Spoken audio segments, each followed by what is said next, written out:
کڑے وقت میں جب ظلم کا ہمیں سامنا تھا, جبر کا سامنا تھا, تو قطع نظر اس بات سے مجھے الیکشن کیمپین پہ جانے سے پہلے یہ بات پتہ ہوتی تھی کہ رزلٹ کیا ہوگا, اور ہمیں یہ پیغام دیا جاتا تھا کہ آپ کی 2 سیٹس ہیں.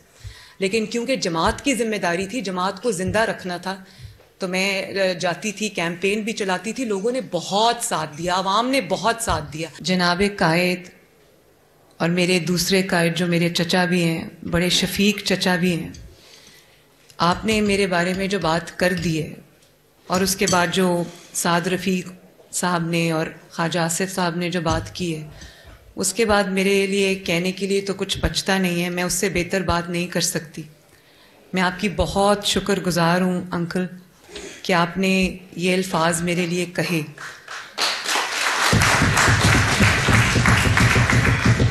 کسی بھی ٹکٹ سے زیادہ, کسی بھی عہدے سے زیادہ میں سمجھتی ہوں کہ یہ الفاظ میرے لیے ساری زندگی کا اثاثہ ہیں. آپ بچپن سے بہت آپ نے شفقت کی, آپ کی شفقت میں کبھی کمی نہیں آئی. میں نے ایک ایک لفظ آپ کا بہت غور سے سنا ہے, اور میں اس کی ریکارڈنگ نکلواؤں گی. میرے لیے سب سے بڑا میڈل یہ ہے, میرے لیے سب سے بڑا آنر یہ ہے, اور باقی سب جو سینئرز بیٹھے ہیں یہاں پر, اور جو سامنے میرے بیٹھے ہیں, جماعت کا ایک بہت بڑا حصہ میرے سامنے بیٹھا ہے, میں تہہ دل سے آپ سب کی شکر گزار ہوں. میں نے کبھی میں نے سوچا نہیں تھا کہ میں سیاست میں آؤں گی, لیکن 2011 میں جب جماعت کو ہیلپنگ ہینڈز کی ضرورت پڑی تو مجھے بھی ایک سوشل میڈیا کی ذمہ داری سے میرا آغاز ہوا. اور اس کے بعد جب اللہ تعالیٰ نے میاں صاحب کو پرائم منسٹر بنایا 3ری دفعہ, تو وہاں پر بھی ان کو میڈیا کے حوالے سے کچھ مدد کی ضرورت پڑی, تو انہوں نے مجھے ٹاسک دیا. میں نے تب سے لے کے آج تک پوری محنت کے ساتھ جتنی میرے میں ہے, میں نے اس کے ساتھ پورا پرفارم کرنے کی کوشش کی. اور اس کے بعد جو 2017 میں جب پاناما آ گیا اور ایک سازش شروع ہو گئی, تو پھر میرے پاس کوئی چوائس نہیں تھی. مجھے لگا کہ آپ کے ساتھ ظلم ہوا ہے, آپ کے ساتھ زیادتی ہوئی ہے, تو پھر مجھ سے رہا نہیں گیا. میرے پاس پھر کوئی اور چوائس نہیں تھی, تو پھر میں نکل آئی میدان میں. اور یہ اللہ تعالیٰ کا بڑا شکر ہے کہ 21 تاریخ کو جب آپ عزت سے تشریف لائے وطن واپس, تو میں اسٹیج پہ کھڑی تھی. میں اس دن اپنے آنسو کنٹرول نہیں کر سک رہی تھی جب میں لوگوں کا ایک جم غفیر دیکھ رہی تھی, جذبہ دیکھ رہی تھی, اور جس عزت سے آپ کو اللہ تعالیٰ لے آیا اس ملک میں واپس. اور اس کے بعد جب یہ جھوٹے کیسز وغیرہ ختم ہو گئے, تو میں نے دل میں سوچا کہ آج میری, جو مجھے لگتا ہے کہ میری ذمہ داری پوری ہو گئی ہے.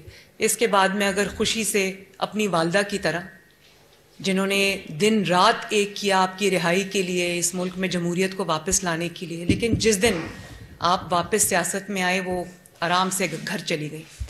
اس سے بڑی مثال میرے لیے کوئی نہیں تھی. اس لیے میں نے کبھی لالچ نہیں رکھا. 2011 سے لے کے آج تک میں نے کوئی الیکشن نہیں لڑا, میں نے کسی ٹکٹ کی, کسی عہدے کی توقع نہیں کی. اور آج بھی بغیر کسی لالچ کے جماعت مجھے جو جگہ دے گی, جو حکم دے گی, سر آنکھوں پہ, اور وہ مانوں گی انشاءاللہ. اور انکل میں یہ ضرور کہنا چاہتی ہوں جی کہ آپ نے جو حمزہ کی اور میری بات کی, تو حمزہ کے اور میرے سامنے آپ کی اور میرے والد کی ایک بہت روشن مثال ہے. اور ہم دونوں میں اللہ تعالیٰ کی طرف سے ایک بچپن سے ایک ہمارا بہن بھائی کا بڑا اچھا تعلق بھی ہے, اور آپ کی مثال بھی ہے. تو انشاءاللہ تعالیٰ میری دعا بھی یہی ہے کہ آپ کو اور ابو کو کبھی مایوسی کا ہماری طرف سے سامنا نہ کرنا پڑے انشاءاللہ. بیٹا آپ سے یہی توقع ہے, آپ دونوں سے انشاءاللہ, اور یہی راستہ ہے عزت کا, مقام کا, اور کوئی راستہ نہیں ہے. بالکل جی. اور میری ایک تو جماعت کی طرف سے بھی یہ ذمہ داری ہے. میں سمجھتی ہوں کہ مسلم لیگ نون میں بہت پوٹینشل ہے, اور میں دل سے یہ سمجھتی ہوں کہ مسلم لیگ نون ایک واحد جماعت ہے. آپ ساری, میں کسی جماعت کا نام نہیں لینا چاہتی, لیکن اس وقت سیاسی میدان میں جتنی بھی جماعتیں ہیں, مسلم لیگ نون ان سے ہٹ کے, مسلم لیگ نون پاکستان کی خدمت کی نیت رکھتی ہے. اور اگر میں ہمیشہ ایک جملہ کہا کرتی ہوں کہ اگر مسلم لیگ نون کہ جو خدمات ہیں وہ نکال دیں تو پاکستان میں کھنڈرات کے علاوہ اور کچھ نہیں بچتا. میں نے اپنی طرف سے پوری کوشش کی ہے, چاہے وہ گلگت بلتستان کے الیکشنز ہوں, چاہے وہ AJK کے الیکشنز ہوں, یا وہ اس کڑے وقت میں جب ظلم کا ہمیں سامنا تھا, جبر کا سامنا تھا. تو قطع نظر اس بات سے, مجھے الیکشن کیمپین پہ جانے سے پہلے یہ بات پتہ ہوتی تھی کہ رزلٹ کیا ہوگا, اور ہمیں یہ پیغام دیا جاتا تھا کہ آپ کی 2 سیٹس ہیں.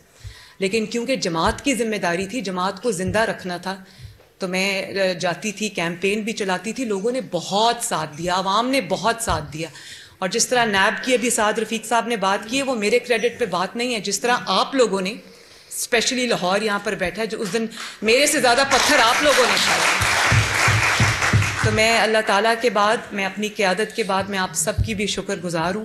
اللہ تعالیٰ مسلم لیگ نون کو فتح عطا فرمائے, اور اللہ تعالیٰ کرے کہ مسلم لیگ نون پاکستان کو ان بحرانوں سے نجات دلا کر ترقی کے راستے پہ لے جائے. ہم سب کی کامیابی اسی میں ہے. بہت بہت شکریہ.